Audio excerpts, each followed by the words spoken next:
One or two pits here. We got here real early, so we got one. Yeah, well, other places they have them. Every single campsite's got one, but here they were real few and far between. Yeah, I thought so too. I need a good singer. Can you sing it? You know this one. This is your favorite one. No. Oh, you're shy. She's being very shy. Yeah.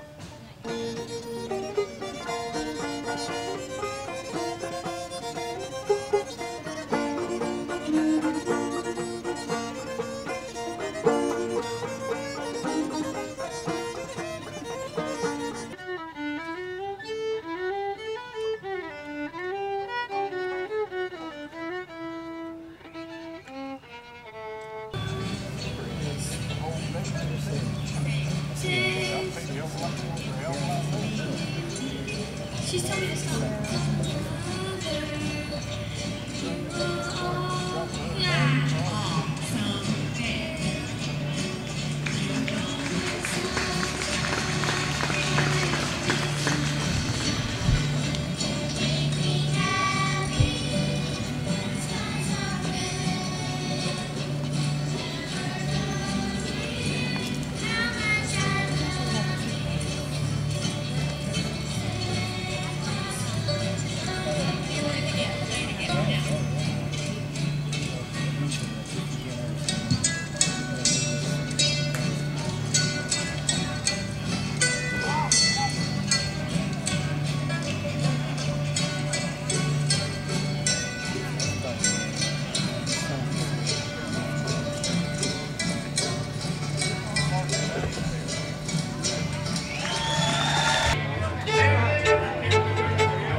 Well, Bean Blossom is a unique place because it was the original home of the Brown County Jamboree.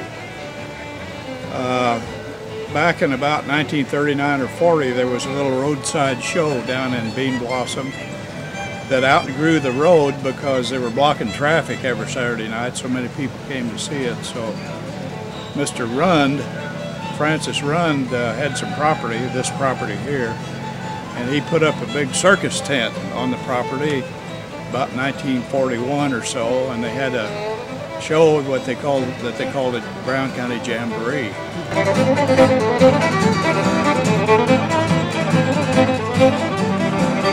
And in 1951, Bill Monroe came up here from the Grand Ole Opry and played a show. I think it was in October, and he liked the lay of the land. It reminded him of the part of Kentucky that he was from.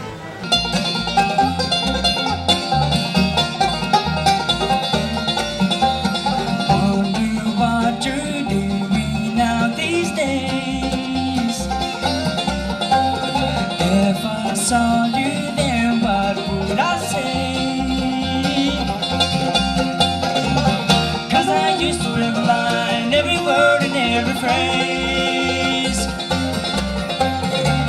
I've heard every excuse, so I no more say. If I saw it, then what would I say?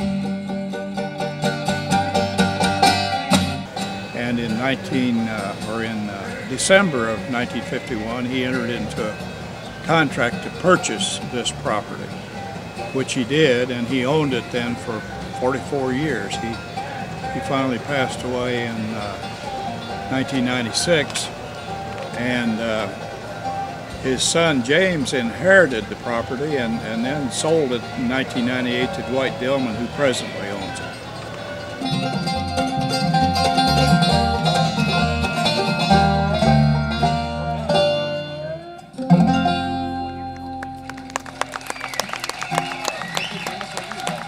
This song I'm singing on this stage today, and it goes this way.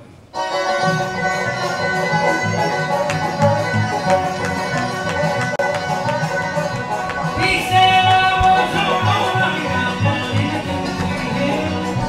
In your sunny smoke, rocking up in your telephone. Once I had a girl rocking up in the other day. Why the beat was sweet and so good, my children found that. Hi, this is Bobby Osborne of Grand Ole Opry in Nashville, Tennessee, and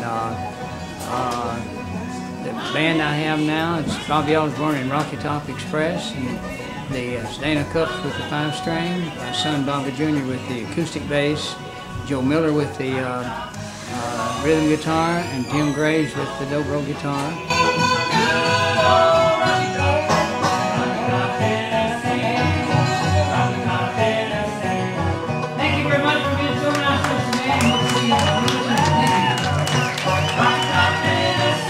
I'm at Bean Blossom today, and I've been coming here since about 1963. It's always been a place to go to play every year for me and my brother and all the guys that have worked with us down through the years. And today is no exception. I'm glad to be back, and I'm going to come back for the September festival this year too.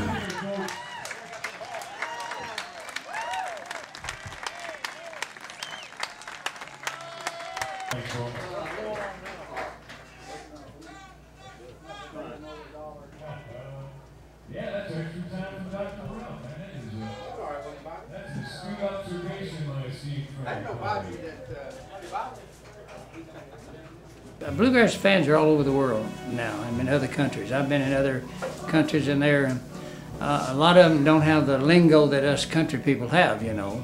In talking, I'm talking about up east, they don't say, they say the words, but they don't say them like we do down here. So, and that's just the country way of saying it, and their way of saying it up east. And of course, in Japan, it's totally different, and the other countries. But I think a bluegrass fan is, regardless of where they're from or whatever, they're ordinary people, and they love this music.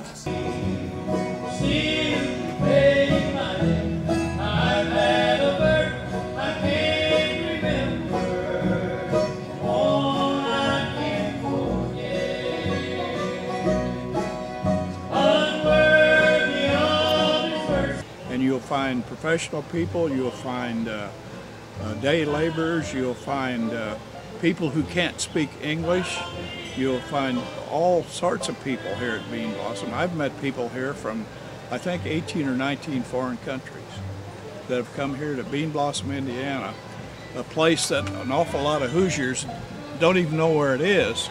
But through Bluegrass, all of the Bluegrass fans know where Bean Blossom, Indiana is. So it's become a kind of a unique place. I'll be young again when I live over there.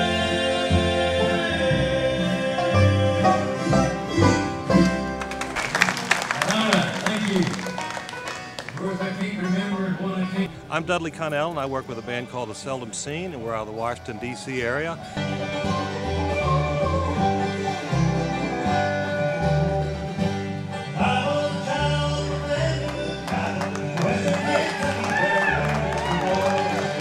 And Ben thinks that the Seldom Scene has played Bean Blossom before, but he can't remember for sure. And if he has, it's been a number of years.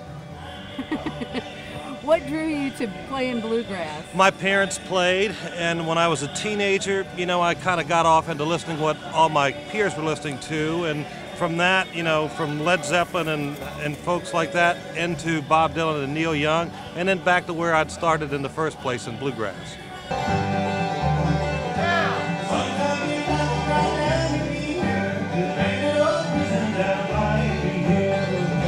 I love Bean Blossom. It's like old school. It's old style, and it reminds me of the festivals that I went to when I first got really into playing music.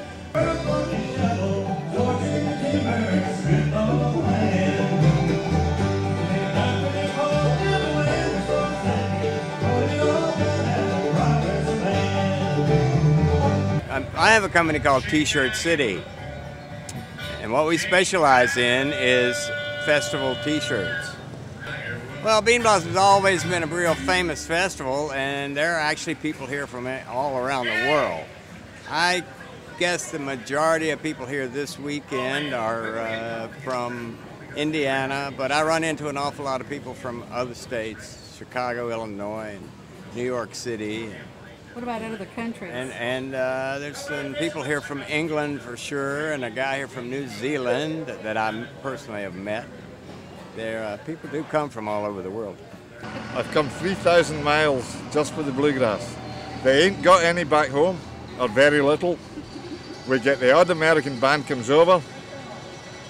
It's advertised sometimes quite poorly, so I have to come here for 8 days of unadulterated bluegrass.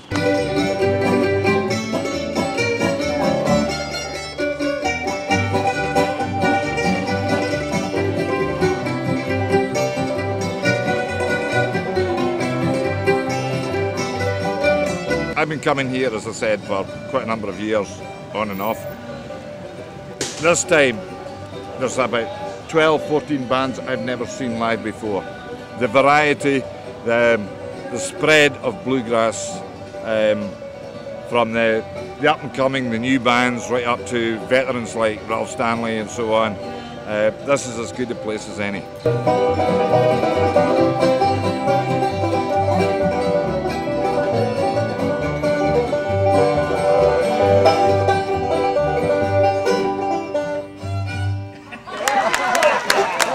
Let's hear it for Get Her Done from Ontario, Canada. Thank you, folks, very much. So, you know, what kind of people enjoy bluegrass? The answer is everybody who's exposed to it and who stays around long enough, you know, is going to have it kind of grab them. Is that the Methodist preacher?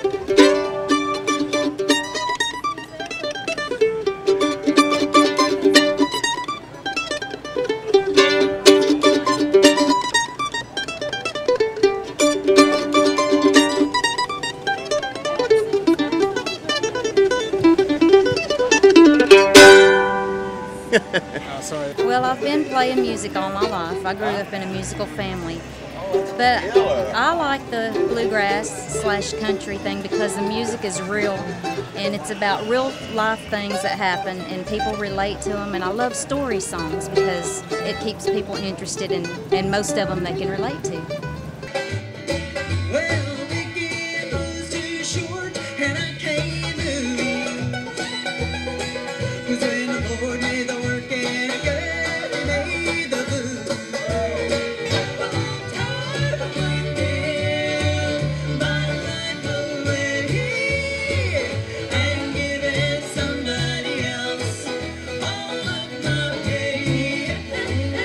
He was the first bluegrass band I was ever exposed to on live stage, and they used a theme song then called, are you familiar with Watermelon Hanging on the Vine, that tune? Yes, I've heard that too. Yeah, they used to use that as their theme song, and they came out on stage and played that. Boy, the hair just stood up on the back of my neck. I mean, it's something about the music, just, you know, No. just grabs you.